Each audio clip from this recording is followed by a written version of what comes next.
Hi, my name is Rex. I'm a physical therapist at McKinley Health Center. I recommend the step machine a lot of times when people come in and they're weak, and so I don't feel like they need to strengthen their core. So they may come in with pain in their back or their hips or their knees. I especially like to use it to help strengthen their glute medius muscles and minimus muscles, and I'll show you where those are. If you look at this body chart, this is where the glute max muscle is. This is the bigger muscle in the back.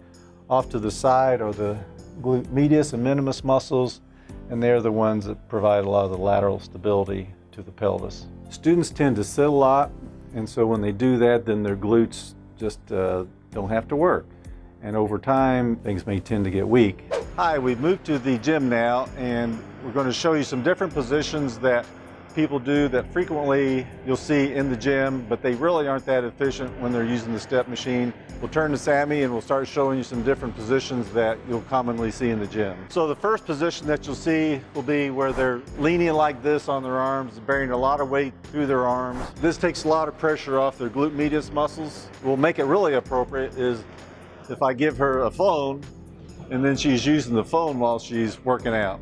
The second position that you'll commonly see is where they're really leaning into their arms, bearing weight through their hands. This takes pressure off the legs where they don't have to work as hard. The third position is when their head bobs side to side. When they do that, they're actually making it a little bit easier because the muscles do not work quite as hard when their center of gravity is off to the side a little bit. The next position that you'll really see a lot, the opposite hip will drop up and down, and that's because the hips are not strong enough to stabilize the pelvis. The last position that we'll talk about is what I call the head bob. Sammy's really locking her knee out quickly and is going to be kind of a vaulting movement. So people who do this don't like their knee feeling unstable, so they lock their knee out, which creates more stability, but in the meantime their head's going to bob up and down more than normal. What we'll show now is a good technique on the StairMaster. The pelvis will be straight.